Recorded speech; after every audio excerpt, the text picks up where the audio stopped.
What's going on, everybody? Your boy Bowie here.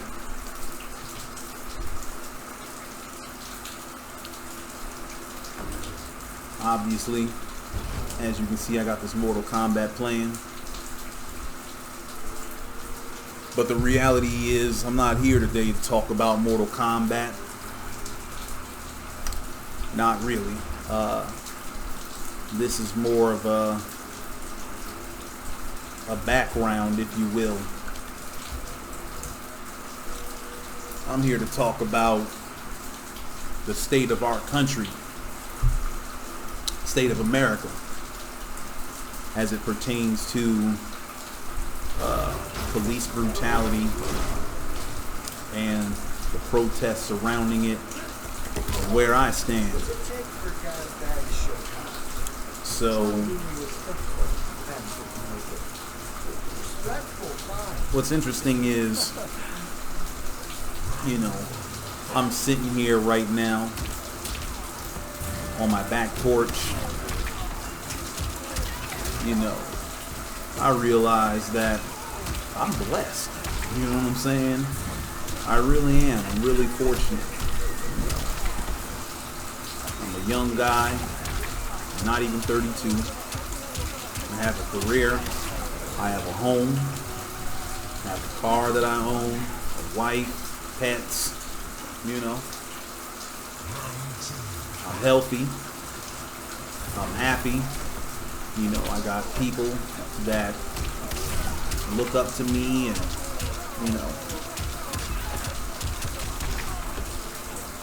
all that kind of stuff. So I'm in a great position. And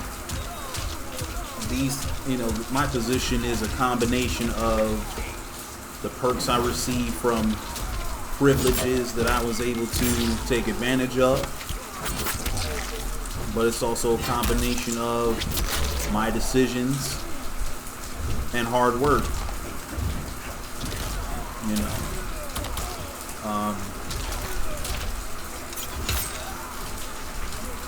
It's not purely the result of one or the other, my position. But as I say this, it's incumbent on me that I, remind everybody that privilege is just that, privilege. It's something that is granted to you that you didn't work for. Something that you didn't own. Something that was just basically given to you. Simply because, because my mom moved back down to Florida and we lived in Seminole County, I was able to go to a high school known as Lake Howell High School and attend advanced placement courses and stuff like that.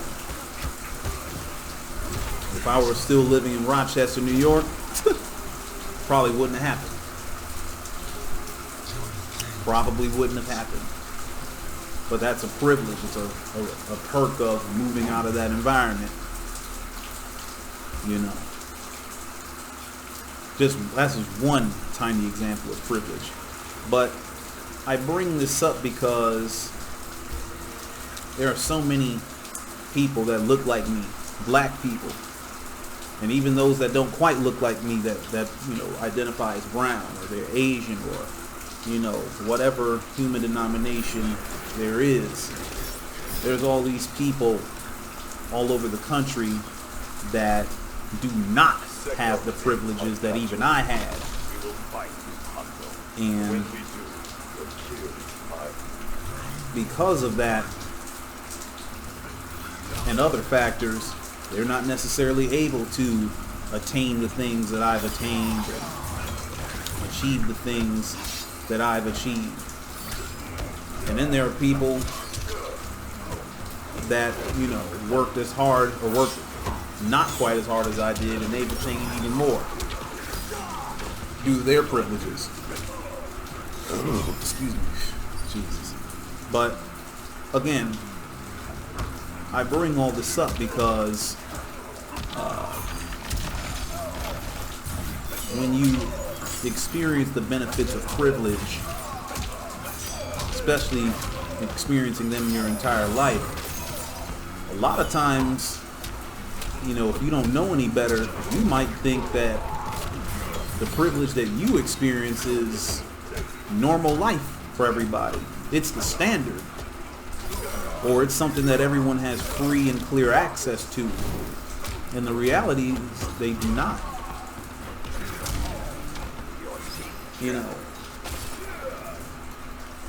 If you get pulled over by the police and you can talk your way out of a speeding ticket, or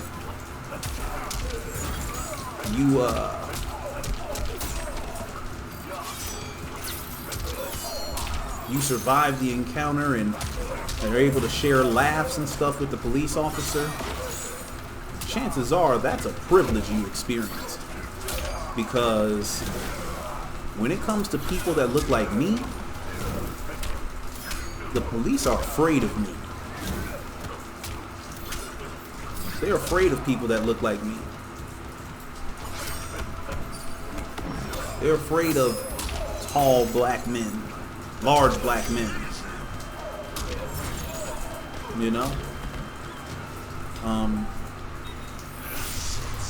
And it's not necessarily because of,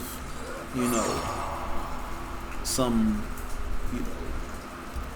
covert racism that the officers themselves have, but a lot of it is the conditioning of society. If you think about your idea of who a criminal is, what does a criminal look like, where they live, what do they do, society has conditioned people to think that criminals look like me. Anytime you see someone arrested, a lot of times they're black. You see black mug shots on the screen.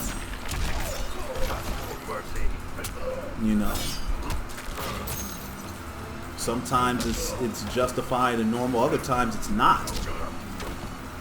You could have a victim of a crime and you'll see a black face and a mug shot, and that person's the victim of the crime rather than the perpetrator. But all those things, those negative images, contribute to society imagining black men as the primary arbiter of crime, and that's just false. But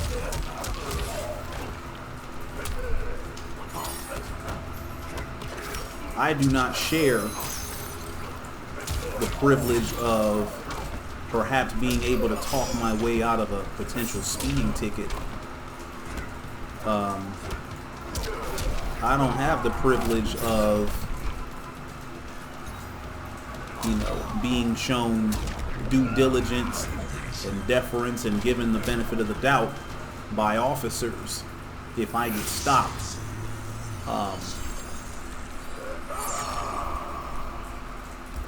I just don't. And it has nothing to do with anything that I did, because I don't have a record.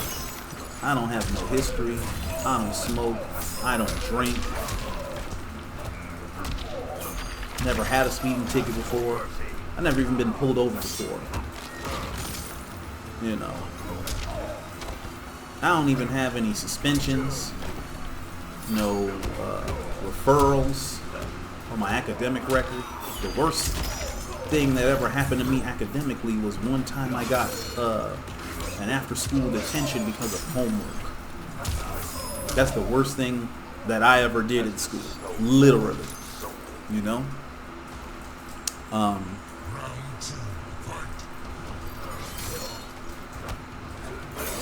And I was like that on purpose.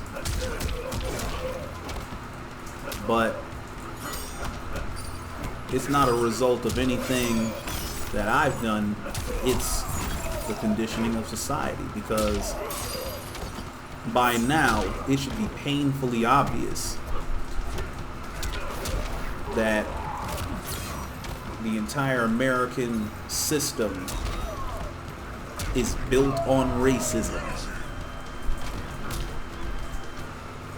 Is racism is baked into the proverbial cake. You understand? It's like, you know, I told this to my wife the other day. It's like if you bake a lemon cake, how do you take the lemon out? You can't. You can't take the lemon out of lemon cake. You can't take the chocolate out of chocolate cake. You can't do it. You can add whatever you want to add. You can add salt. You can add sugar. You can put frosting over it. You can do whatever you want. But, you know, once you bake that cake and it has that filling, or not the filling, and it has that flavor mixed into the batter when the cake was created, you can't take that flavor out. You just need a whole new cake. And our status quo of what has been acceptable in American society, it is completely unacceptable. And it's been unacceptable for a long time, but people put up with it because, you know, there was some semblance of prosperity. People had jobs, people had homes, they enjoyed some modicum of success in the same way that I have. And with those things, you know, people are a little bit more tolerant of the intolerable, you know.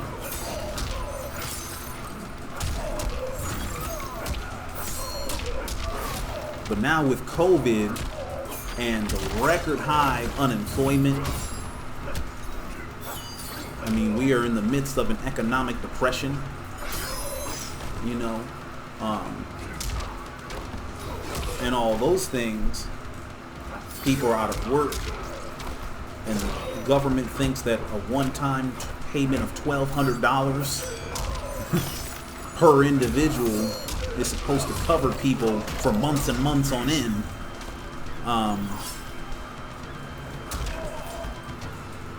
When you put all that stuff together,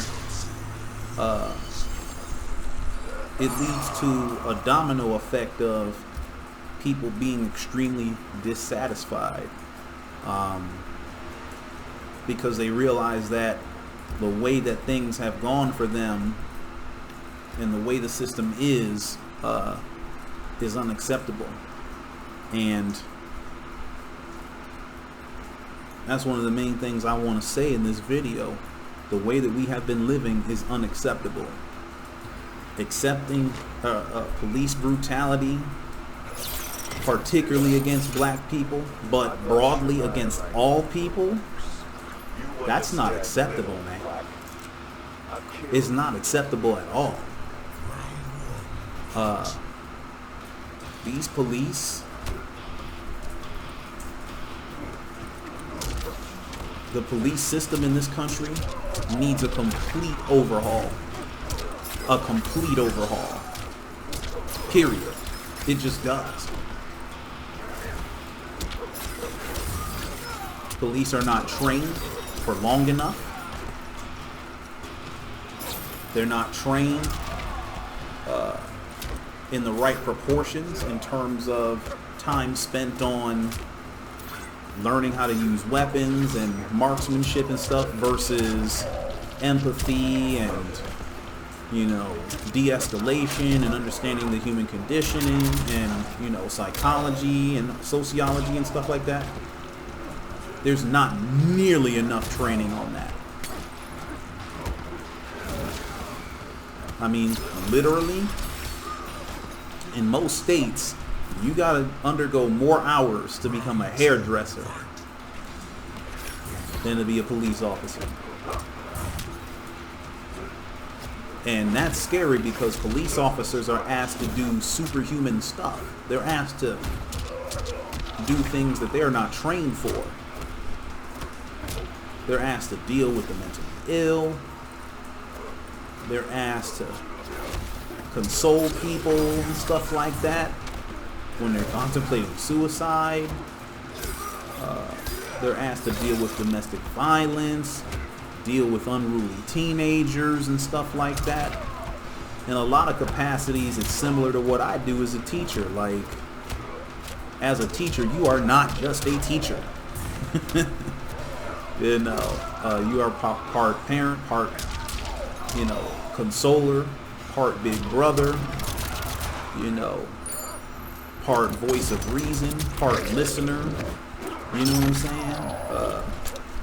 All of that. People confide in you. They reveal very dark truths about themselves to you.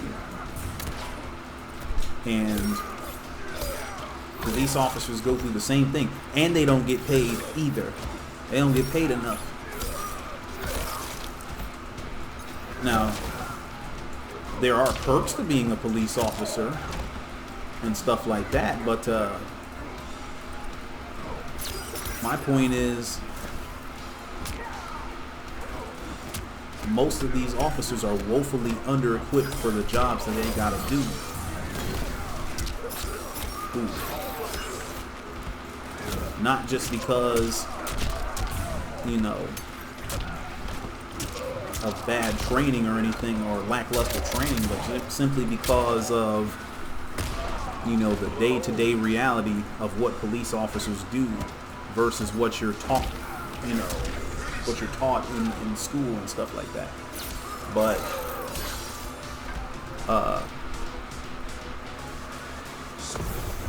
that has to change.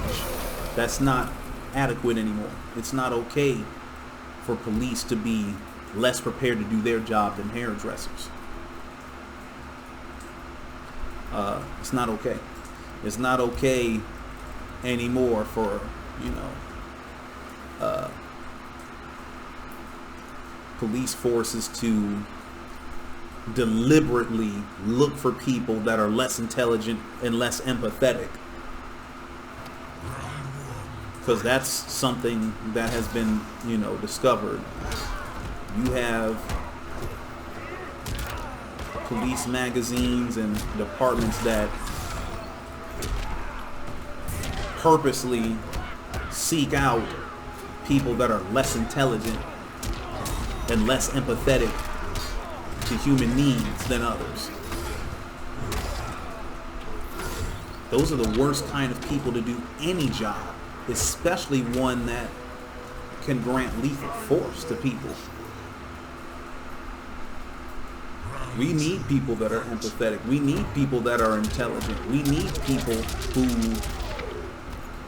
aren't trigger happy, because the result when we don't have that is innocent people dying.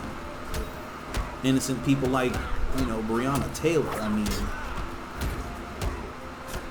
when you hear about her story, it's absolutely horrific. You're in your house. You come home from a long day of work. The police burst in your door looking for somebody that you don't know. And when you interject, or when someone in your house interjects because they're thinking you're being invaded by robbers, the police shoot and kill you. That's insane.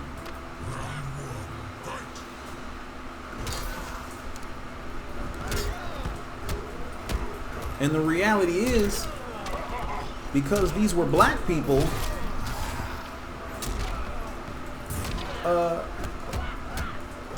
the police departments themselves, they ain't got no empathy. They don't give a damn.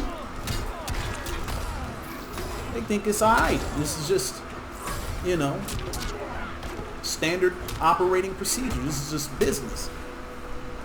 But it's not. It's not acceptable. I should be safe in my home. You know, like right now, I'm at home by myself, sitting in my own space. You know what I'm saying? I'm on the back porch.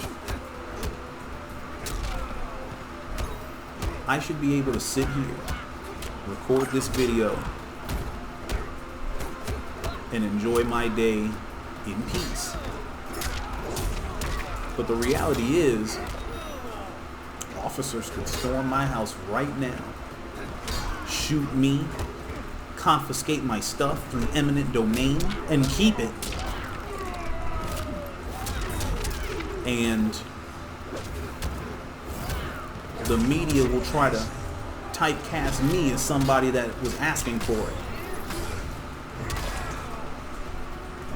When I just explained to you, I haven't done anything. I've not committed a crime. I've never been to jail. None of that. I have no record. I'm completely clean. I'm innocent.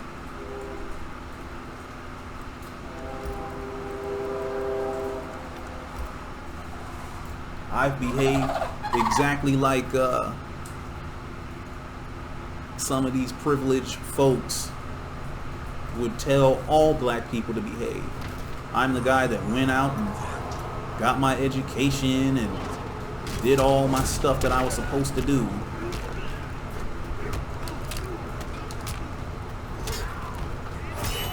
And I'm not safe. I don't feel safe in my own country at all.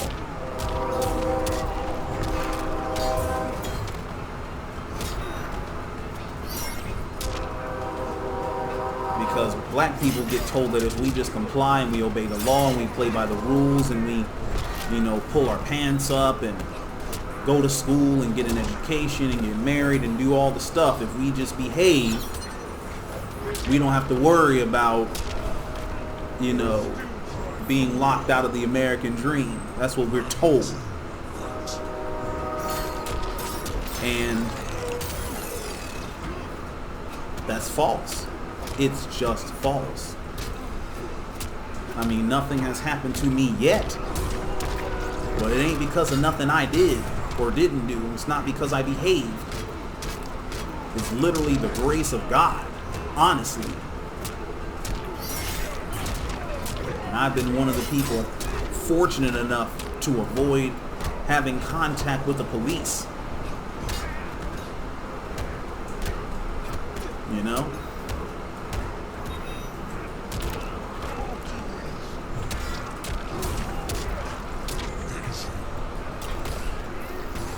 That's the only reason.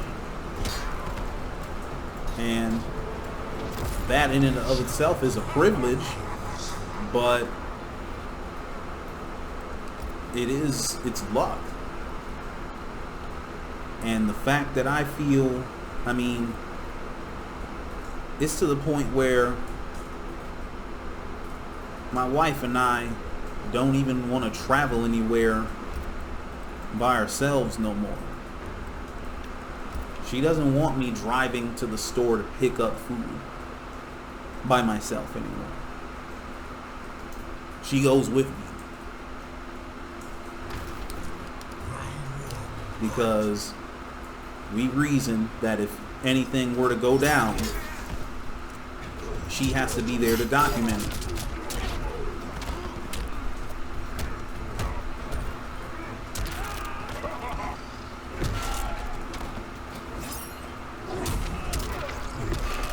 And that's a scary thought. That's something that, white people in this country do not have to worry about. You just don't. And by the way, this doesn't just extend to black people. Spanish people go through the same thing. And it's not just a black man problem. Black women go through the same thing. Because Sandra Bland was also a pedestrian in her car and she got stopped by the cops. And then less than a month later after that stop, she's dead in a cell.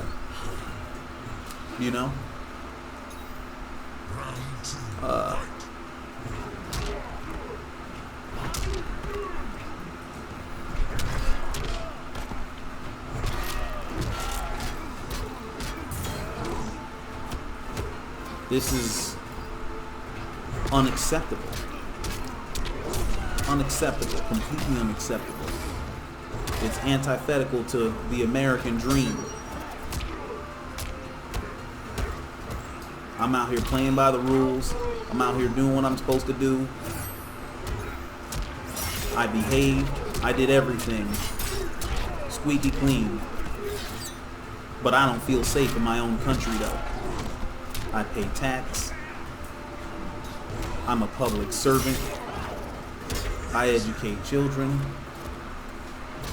I make sure my lawn looks good, you know what I'm saying? And I don't feel safe in my own country.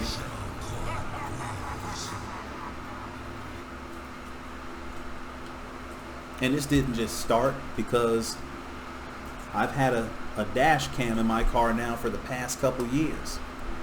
Not because of, you know, I want to record what happens on the road during an accident. I bought that dash camera just in case I ever get stopped. I want to record the interaction between myself and the police.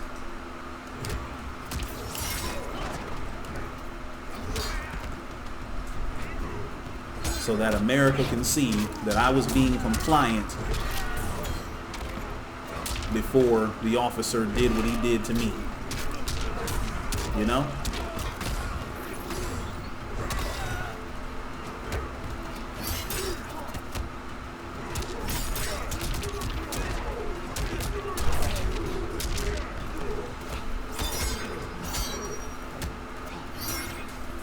This must end.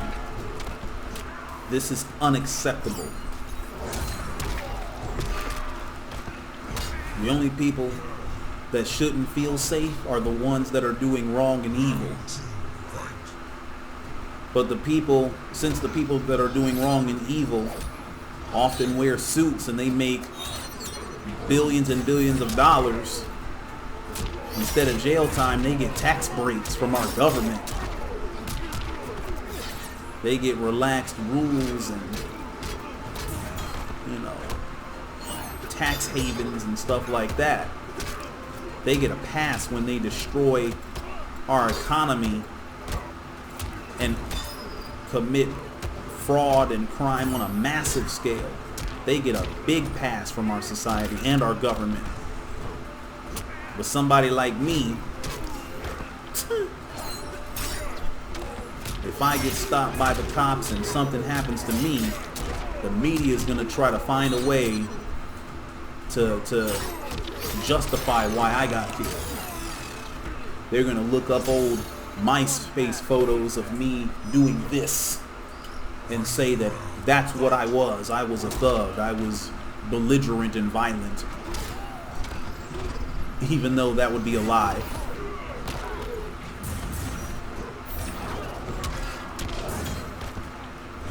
You know, this is unacceptable. And it's getting to the point now where it feels like the American empire is losing its legitimacy. Like, we accept in our social contract that we give cops, we give the police the right to arrest us or to arrest citizens and patrol our streets and blatantly disregard traffic laws when their sirens are blaring and stuff like that. But we do all of this because, you know, we're under the belief that the cops are here to protect and serve. So what happens when the fabric underneath that contract happens to wear thin? What happens when that grand bargain is exposed to be a lie? You know, what happens when it's revealed that the police actually are not there to protect or serve, or at least they're there to protect and serve their own kind and those that don't have melanin in their skin?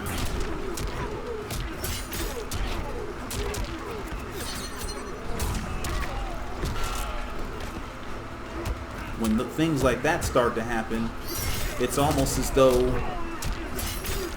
we should even have police.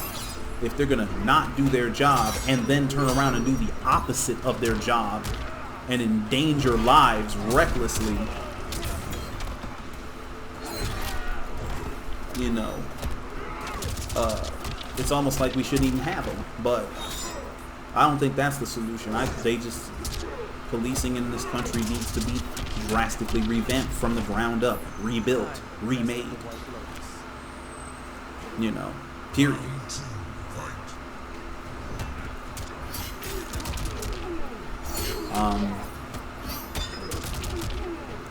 But it ain't just about police neither.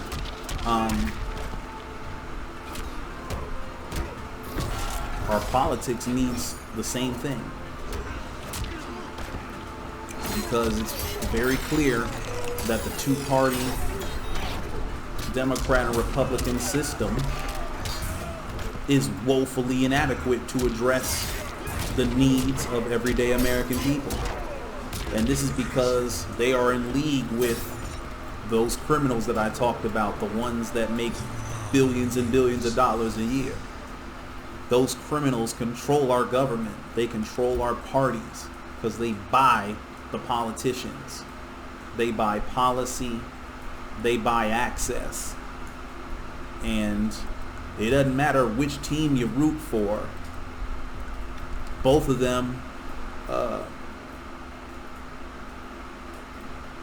they say daddy to the same pimp, or the same pimps, basically. You know, who are the pimps? Big Pharma, Wall Street, Big Tobacco, the military-industrial complex, insurance companies. There's more. There's way more. Large, corporations, and then individual donors like Rupert Murdoch and the Koch brothers and Jeff Bezos and the Walton family and folks like that. Those are the pimps. Those are the ones that these two parties work for. They don't work for you and me.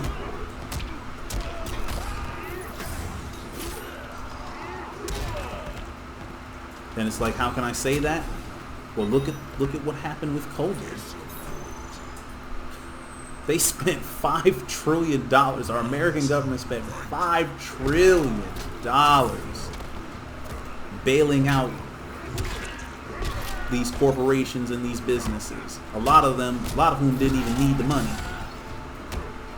But as I stated, the average American got $1,200 about 2 months ago to cover all their needs from being out of work. $1,200.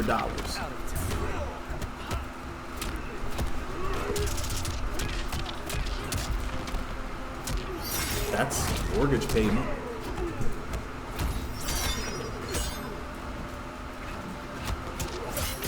But that doesn't begin to address any of the other bills,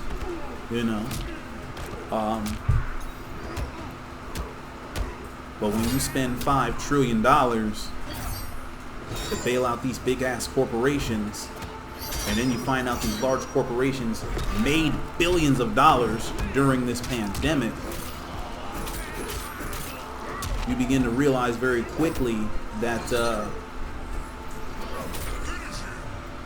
this system is woefully inadequate.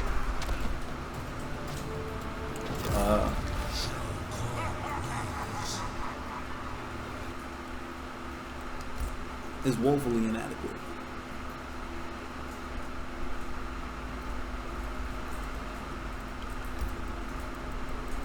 And so now, for the first time ever, I'm voting third party this year. I'm under no illusions. I know my third party candidate has no chance of winning the election.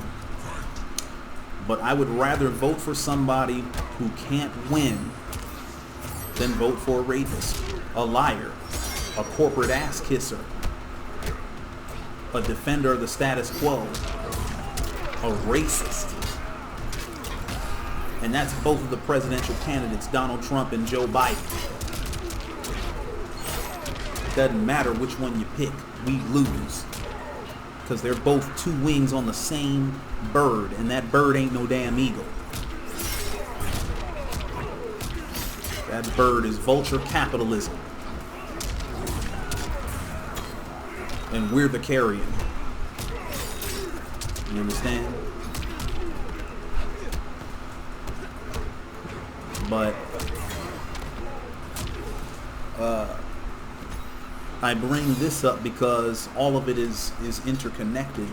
These two parties are complicit in the conditions that have led to these protests of police brutality.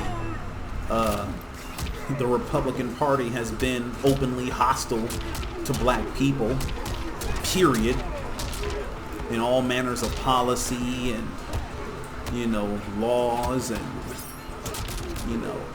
standard practices that they've adopted. They're just hostile to black people. They're anti-black. And so it makes no sense for a black person to support the Republican Party, even if you are conservative or right-wing. I don't give a damn. That party does not deserve your support in any way, shape, or form whatsoever. You know what I'm saying? However, by the same token, the Democratic Party panders to black people every year, promise nothing. Well, now they've gotten into the practice of promising nothing. But they pander every year and offer little more than vague-ass platitudes, and, they hem-haw about a whole bunch of nothing, honestly. They do not have concrete pro-black policies that they are serious about instituting. Furthermore, our Democratic darling, Joe Biden, was the author of the 1994 crime bill, which rapidly proliferated the police presence in this country and started the trend of locking people up to high hell in the 90s. He's responsible for that. All these prisons that were built, all these cops that were hired, that didn't give a damn about the black families and lives that they were destroying by arresting folks for drugs and all that. Joe started that. Not only did he start it, he cheerleaded it. He championed it, ran on it, and wished a mother F would challenge him on it. That's something I can't even say about Trump, because Trump ain't got no legislative history. None. He ain't got no legislative history. He's never been a legislator, never been a politician. He's taken out ads. He's been racist as hell towards tenants in his buildings. But Donald Trump ain't never legislatively harmed black people. Before he became president, that is.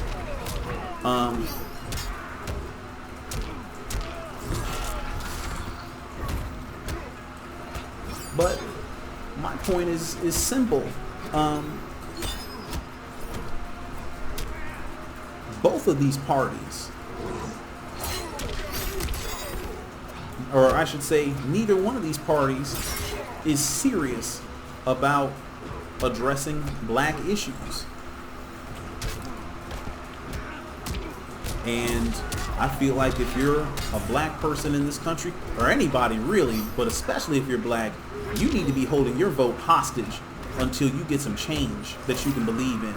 And if you don't believe in the change, then you don't vote for that person. These Democrats have to come to you.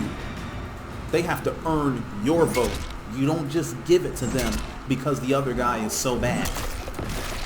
Or because, the candidate was Obama's VP. That doesn't mean a goddamn thing. Doesn't mean squat, because no one even bothered to look into this guy's history, because if you would, you'd realize he ain't been no champion of black people ever. We've been collateral damage to him.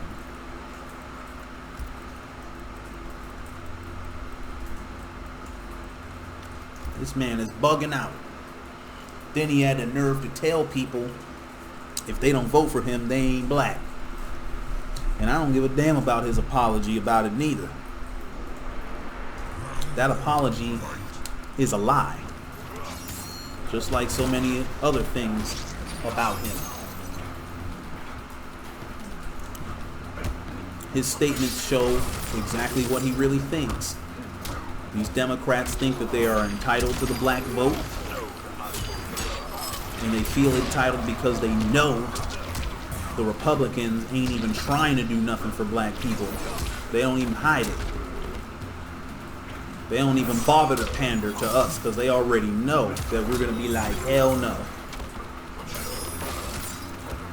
Most of us anyway. So they don't bother to pander.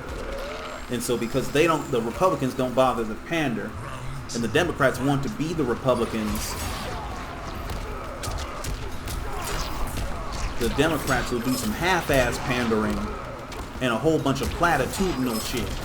My bad. And think that that's supposed to be enough to get every black person on board with voting for Joe, riding with Biden. Child, please. I'm riding with that third party candidate this year.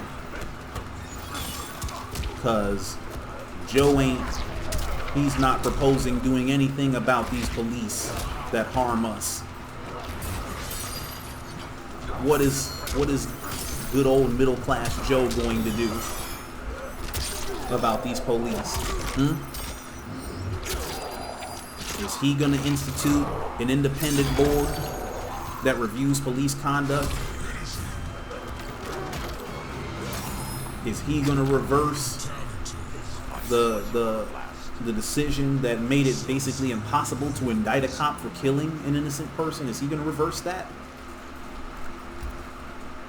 Is he going to make police departments? Is he going to sign an executive order that makes police departments all over the country accountable to community-based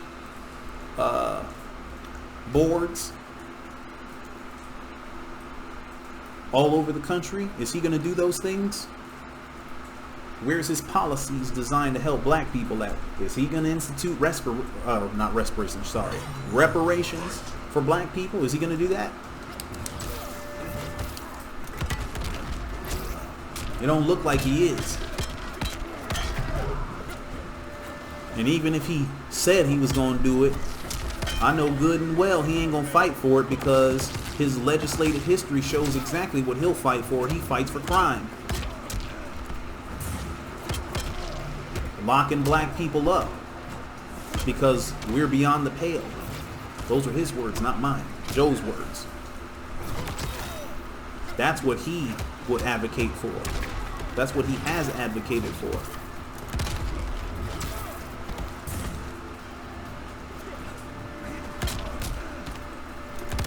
So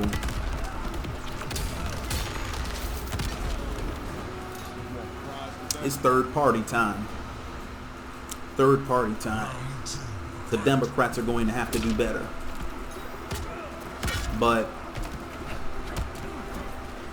it can't just be people like me. It needs to be everybody.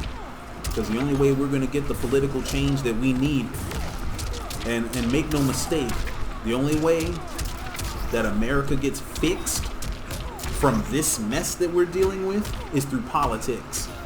That's the only way. Because it's good for white people to have conversations with their parents and their friends. And it's good for them to check their racist ass family members and spouses and uncles and aunts and grandmothers and stuff like that. That's good, and that should keep happening.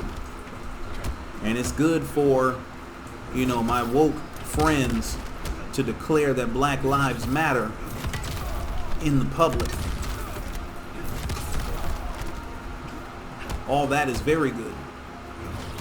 But this gets changed through politics, because politics is how this stuff came to be. Politics is the only reason why the system is the way that it is now, currently. So through politics, it's going to change. And so in order for our politics to improve the situation, we got to bring in politicians that are dedicated to actually changing these things, that have demonstrated a history of commitment to real change and not just a bunch of empty ass platitudes.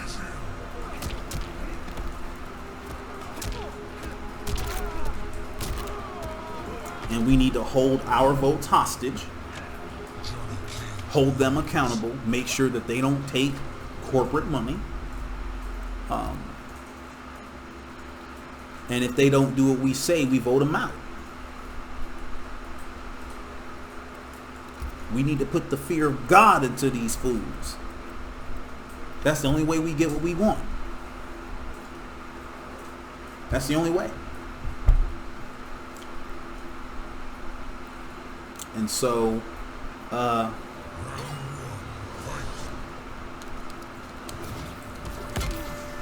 we gotta,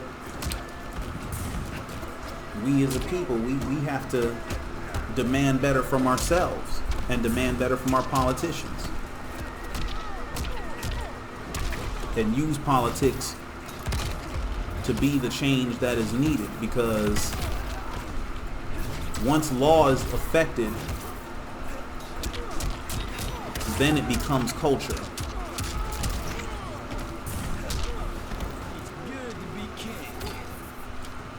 I mean, now it's cool for black kids and white kids to be mixed up together in commercials and, you know, TV shows and stuff like that. That kind of stuff is sought after, but it had to be legalized through legislation first in order for it to become, you know, culture.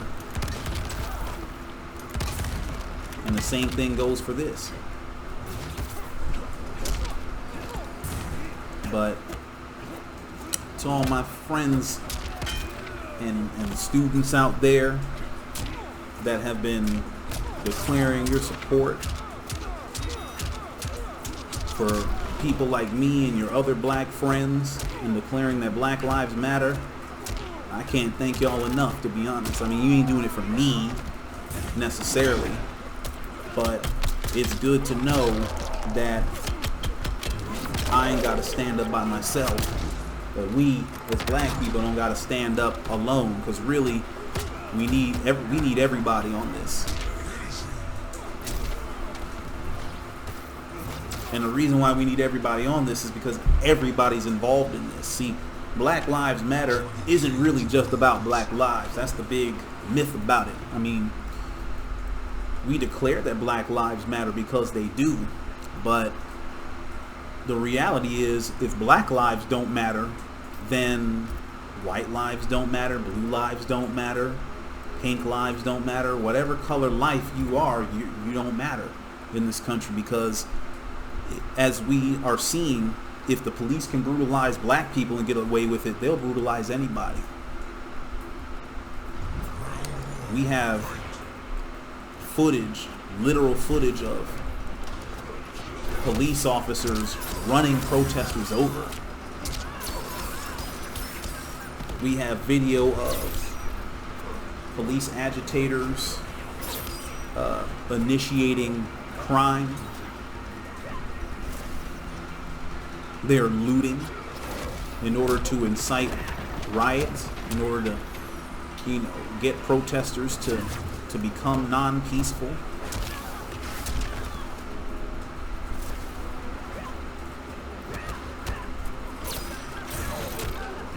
We have cops shoving people brutally and beating up people that are handcuffed and subdued. And these are people of all different colors and age groups. So this is not just a black problem. This is a people problem.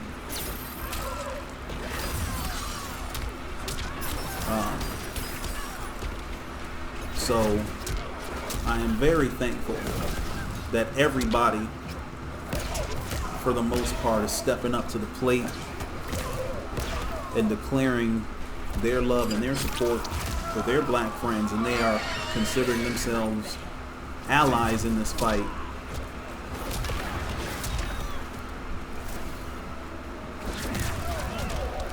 Because together we stand, divided we fall. Big facts.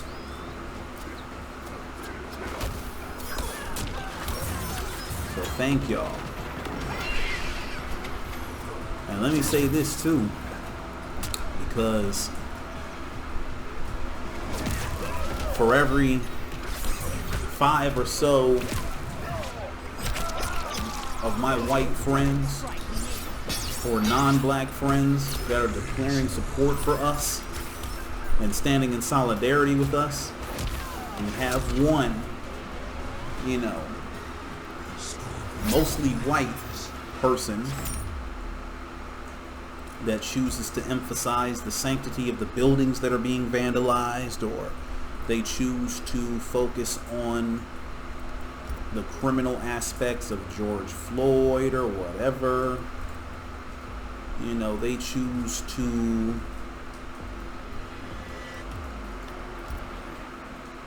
do everything in their power to avoid proclaiming that Black Lives Matter. If you're doing that, if you're taking those steps and those actions at this point in time, with all the evidence that's in and all the video that's out there, honestly, you're a racist. And you just got to live with that.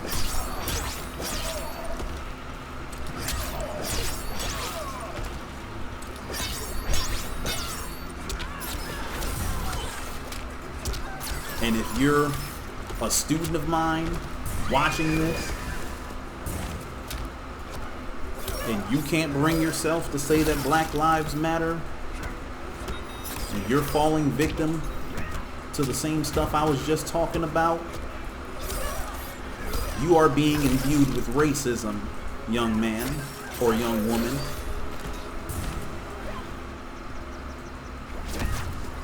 Somebody is injecting you with racist poison, and you need to know that. And you're too young for that, and it's destructive and it's harmful for you,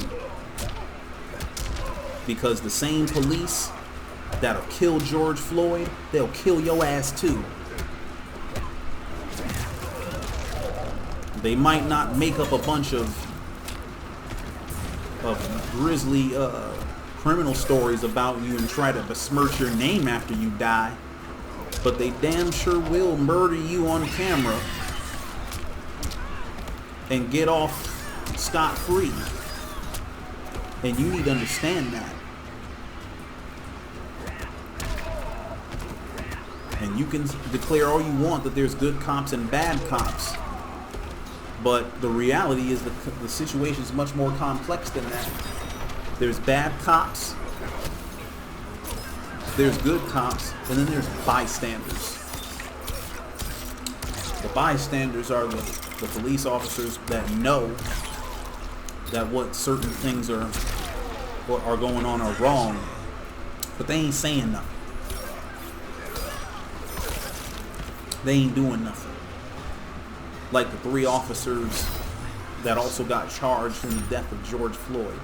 Those were bystanders. It's the same principle as bullying. You got the bully, you got the person being bullied, and then you got bystanders. You know what I'm saying? And you can cut it, slice it, dice it any kind of way you wanna.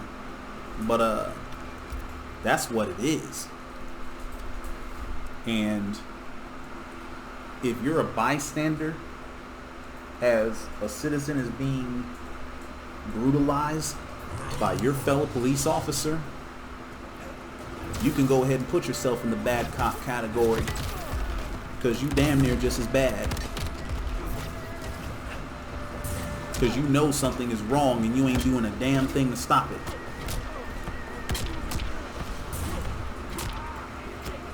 The wrong is happening right in front of you and you ain't checking your boy or your girl. You're complicit and you defend it when it shouldn't be defended. You defend the indefensible. You defend what you know is wrong, what you would not tolerate for yourself or your son or your daughter. You wouldn't tolerate it for you, but it's okay for black people to endure because they're black. You just as wrong. And if you're one of those people supporting those folks, talking about some Blue Lives Matter and I back the blue and I stand with law enforcement, you are part of the problem. You are part of the problem. And history will not remember you fondly at all.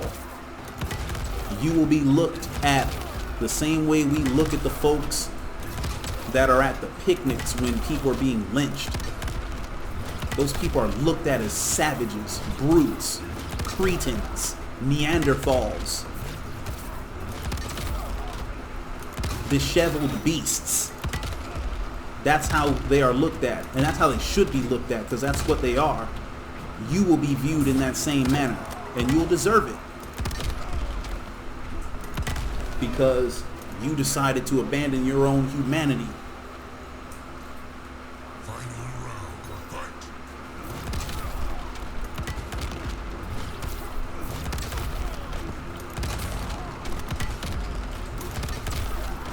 You know? And it's sad because I do have former students, some of whom, you know, many of whom I admired so much when they were in my class. They were so bright, they were kind and polite and all that stuff.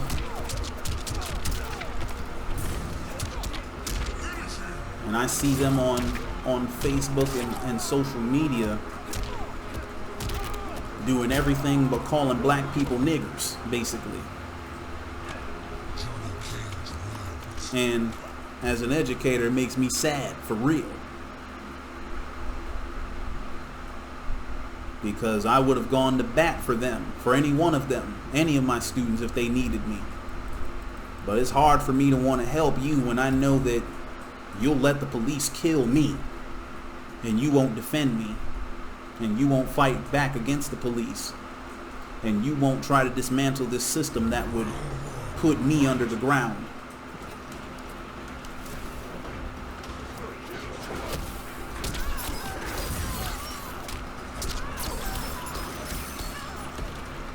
And that's real. That's the realest of the real.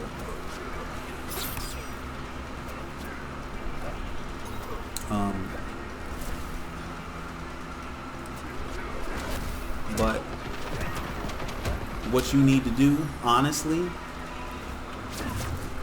you need to get an education. Go to college. Seriously. You need to meet some of those folks that you're afraid of. I had this young man in my class earlier this year named Noah, 10th grader. He said he would never want to go to California because there's a bunch of liberals there. And he wouldn't want to travel anywhere across the globe because America's the best country. That's the worst possible attitude to have. People like that absolutely need to travel and meet people. You do. Because you have been force-fed propaganda your whole life and you don't even know it. For real. And that propaganda has caused you to look at life completely wrong as it pertains to a whole host of issues, especially black people and police. Because you are dead ass wrong about this issue and many others. Dead wrong. But the consequence of you being wrong isn't going to affect you in the short term. It affects people like me. But in the long term, it's going to lead to the police coming after your ass. and throwing you to the ground and tearing you up, because that's what they will do. Because one thing, like I said, that's become more and more evident with all these videos of police brutality is the police will brutalize anybody. They don't give a damn what color skin you got. They will brutalize you no matter what color skin you got, whether you're a man, you're a woman, it don't matter. You step in their way, you don't give them what they want, you disrespect their authority or whatever, you don't comply with their demands, they will brutalize you. They will kill you. And it don't matter what color you are. It don't matter whether you voted for Trump or not. It ain't gonna matter what future, what destiny you had, who you were as a person. None of that's gonna matter. Because they will brutalize you anyway.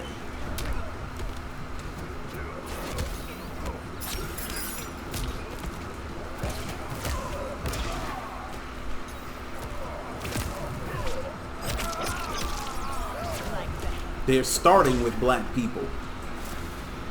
We're the primary targets. But make no mistake, everybody's in the crosshairs. Anybody can get it when it comes to that. Anybody can get it. Anybody.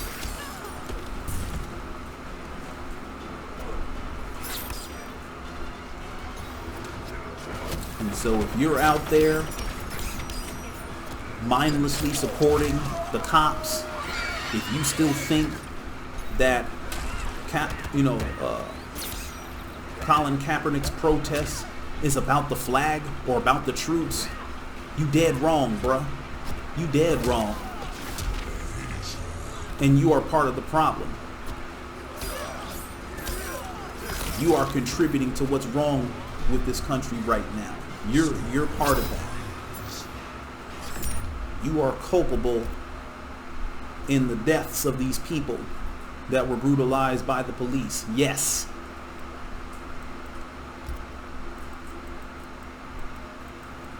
Because they couldn't have done it without you. You stood by. You had no remorse. You didn't do nothing. You didn't defend your fellow American. You defended the system that destroyed people. You are part of the problem, and you don't, and of course, when you hear this message, you're not going to agree with me. You're going to be like, what are you talking about? No, I'm not part of the problem. Who does he think he is? You don't see it. And I understand that you don't see it, but it doesn't make it any less true. You will realize it. Because one day, you're going to be the undesirable. Or you're going to know somebody that's the undesirable. You might have a black daughter, or a black son, a black niece, a black nephew, a black grandchild. And maybe they ain't even black. They could be some other color. And maybe they're not, maybe they were white, but they might be gay. Or they might be transgender, or whatever the thing is.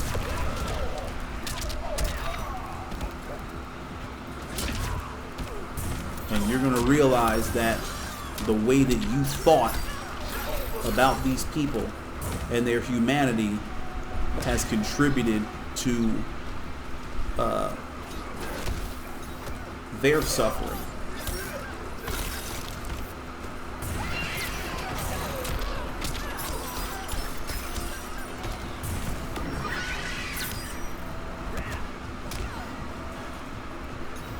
And I hope that never happens to you. But people don't get what they deserve they get what they ask for. And when you decide to abandon your fellow human being and abandon empathy and abandon compassion, you are asking for trouble.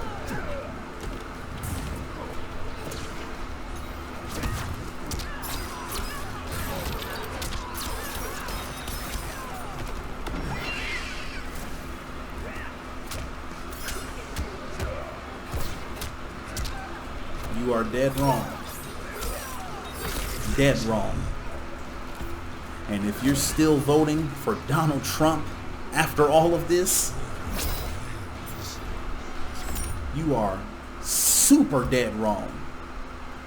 You're a racist. You're a bigot. You are a horrific human being. For real. Something really wrong with you, son. For real. Something's really wrong with you. Something's wrong with you. And you can look me in my face and I'll tell you to your face, something's wrong with you. Something wrong with your brain. Because if you think that that man is the solution to this, or that he's going to fix this country, or he's going to make it great again, something wrong with your brain. Feel my pain.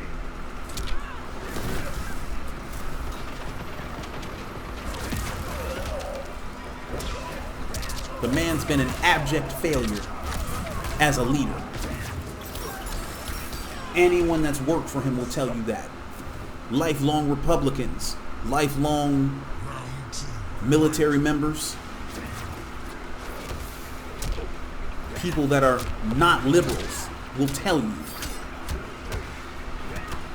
Horrible. He's been nothing but terrible. But I know why you defend him. You defend him because he embodies all the characteristics that you like.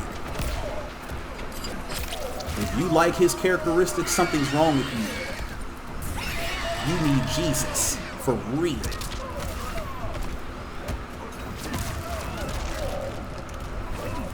Even if you go to church every day, you still need him. Like for real, because you don't have him. He doesn't live within you.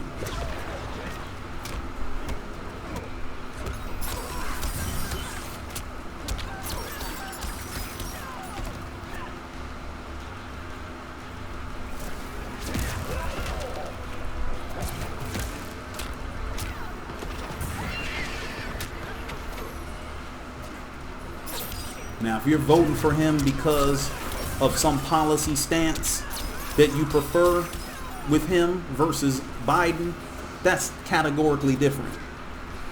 I'm talking about the people that support the man, that are, letting him have their vote and their souls. Something wrong with you, and you need to know that.